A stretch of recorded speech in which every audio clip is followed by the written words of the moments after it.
Allô gang, je suis là pour vous parler de tendinite, quelque chose qui arrive assez fréquemment dans pas mal tous les sports et que des fois on traite pas bien ou on n'écoute pas assez bien son corps.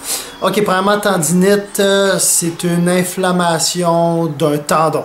Okay, on peut voir ça sur plusieurs articulations. L'épaule, ça arrive souvent des tendinites aux épaules, tendinite au tendon d'Achille, à la cheville, tendon d'Achille, tendon en arrière, des tendinites aux genoux, des tendinites au coude, ou plus comme on va dire les tennis elbow. Peut-être des gens connaissent le tennis elbow, qui est une tendinite connue mieux sur le nom précis d'épicondylite.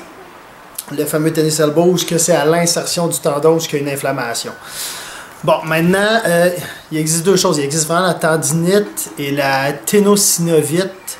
Ça, c'est pas la même chose. Ça, c'est plus une problématique au niveau de la gaine qui est autour du tendon, où dedans, il y a du liquide synovial qui sert au tendon à être plus fluide, à pouvoir glisser, parce qu'on s'entend qu'il s'étire et il revient dans une motion où on fait une flexion, une extension.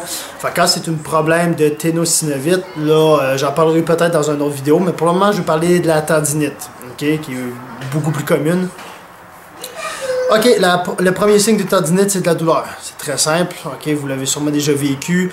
Vous avez de la douleur à l'articulation quand vous avez exécuté certains mouvements où on va chercher une certaine amplitude, où il y a une charge. Si elle persiste, c'est-à-dire demain, la douleur est là, après-demain elle est là, ben, il y a beaucoup de chances que vous ayez une tendinite. Il n'y a pas de secret pour régler ça. Il faut laisser sous repos l'articulation, le tendon qui est présentement inflammé.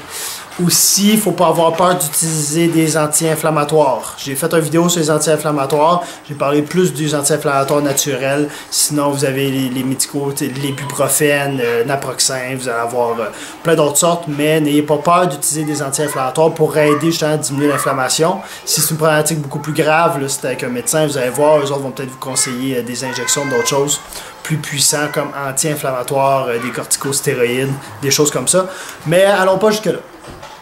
Quand je dis repos sur le tendon, c'est important de comprendre que c'est vraiment sur l'articulation et la zone de laquelle on parle. Beaucoup de spécialistes vont avoir tendance rapidement à dire à une personne qui s'entraîne d'arrêter de faire de l'activité physique pendant 2 semaines, 3 semaines, 4 semaines, juste à cause d'une tendinite à un endroit précis. Là, il faut comprendre que l'activité physique stimule à peu près tout dans le corps, dont la récupération. Donc, si vous commencez à arrêter d'absolument tout faire juste parce que vous avez une tendinite à l'épaule, bon, on a une problématique. Fait que continuez à être actif, bougez, soyez intelligent par contre, ok? Sachez vos limites.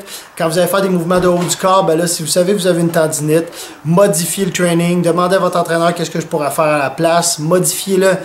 Il y a une problématique qui arrive souvent avec les tendinites aussi, c'est que quand on s'échauffe, quand on bouge, au début c'est douloureux, mais à un moment donné on s'échauffe un peu, puis là on commence à supporter puis être capable de le faire, fait qu'on va décider de s'entraîner pareil dessus. Je suis humain comme vous autres, ça m'arrive parfois aussi. Malheureusement, faut pas faire ça, ok? Parce que vous sollicitez quand même le tendon, vous le sollicitez, vous l'usez, ça peut créer des faiblesses dans le tendon qui peuvent venir se porter à plus long terme. Fait que faites-le pas. Soyez intelligent, modifiez vos choses, mais restez actif. Vous avez un problème d'épaule, faire des air squats, des squats dans le vide, ne changeront rien. Si vous avez un workout qui a des overhead squats, là, vous savez que l'épaule va être sollicitée. Peut-être changer pour un back squat, parce que là, on va juste venir s'appuyer, mais qu'on ne mettra pas de pression, on ne bougera pas l'articulation d'épaule, le tendon ne servira pas. Faites des modifications, faites ce qu'il faut. Laissez-le tranquille. Habituellement, pour vous donner des chiffres, mais tu sais, c'est plus une référence que d'autres choses.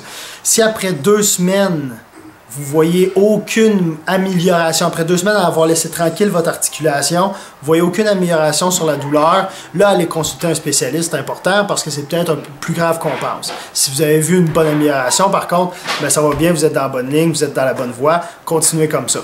Ça, c'est pas mal pour la tendinite. Juste pour que vous appreniez à essayer de la travailler dès que vous avez des douleurs, vous commencez tout de suite. Les fameuses thérapies de froid, de chaud-froid. Je parlerai dans une autre vidéo, là, le chaud, le froid, pourquoi, lequel des deux, combien de temps. Je vais vous faire une vidéo là-dessus. Mais ça peut aider beaucoup aussi pour essayer de diminuer l'inflammation. Fait que faites-le, prenez des anti-inflammatoires, laissez tranquille votre articulation. Vous allez juste finir par redevenir plus fort après 1, 2, 3 semaines suivant votre tendinite. C'est bon, gang? Faites attention. Ciao!